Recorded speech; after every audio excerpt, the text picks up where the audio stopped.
Prokurorët të përgjithshëm dhe prokurori speciale nga vendet e Ballkanit Perëndimor janë mbledhur në një forum rajonal në kryeqytetin shqiptar ku në fokus është forcimi i bashkëpunimit në luftën kundër krimit të organizuar dhe korrupsionit, dy sfida madhore me të cilat përballet institucionet e drejtësisë në rajon. Kreu i prokurorisë së posaçme kundër korrupsionit dhe krimit të organizuar, Eltin Tumani, u shpreh se këto fenomene nuk mund të luftohen në mënyrë të izoluar. Ai theksoi se bashkëpunimi i ngushtë me partnerët ka prodhuar rezultate konkrete, duke mundësuar trajtimin e disa çështjeve të ndërlikuara që kanë përfshirë më shumë se një shtet. Kjo do të thotë më shumë hetime të përbashkëta, ndarje më e shpejtë e informacionit, besimi ndërsjellë mes prokurorëve dhe një vizion i qartë se gjeografia nuk e pengon, por e ndihmon partneritetin tonë. Përmes bashkëpunimeve me disa vende të rajonit, ne kemi parë këto rezultate konkrete.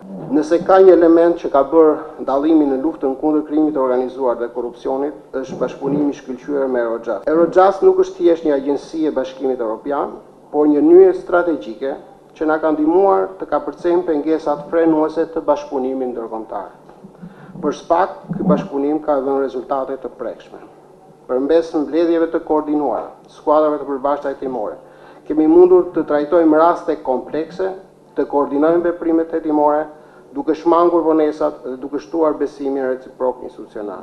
Nga ana tjetër, prokurori i përgjithshëm Olcian Çela vuri në dukje se sfidat me të cilat përballet prokuroria në rajon janë shtuar, pasi krimi është bërë më i sofistikuar, më i organizuar dhe më i koordinuar në nivel ndërkombëtar. Ka nevojë për një koordinim më të mirë së pari të veprimeve mes të gjitha agjencive ligjzbatuese në rrafshin kombëtar, në mënyrë që të harmonizohen aktivitetet hetimore dhe ritmi i tyre në raport me vendet e tjera që do të bashkëpunohen. Besoj se ka ende mjaft potencial të pashfrytëzuar në drejtim të përdorimit të mekanizmit të ngritur përmes projektit të drejtësisë penale në Ballkanin Perëndimor. Në forum diskutuai gjithashtu mënyra për përmirësimin e shkëmbimit të informacionit në kohë reale, zhvillimi i hetimeve të përbashkëta dhe forcimi i mekanizmave të sekuestrimit të pasurive të paluajshme. Pjesëmarrësit u angazhuan në thellësinë e bashkëpunimit ndërinstitucional, duke theksuar rëndësinë e një fronti të përbashkët kundër rritjeve kriminale që operojnë përtej kufive shtetëror. Forumi në Tiranë konsiderohet një hap i rëndësishëm drejt krijimit të një strategjie rajonale më efikase në luftën kundër krimit dhe korrupsionit në Ballkanin Perëndimor.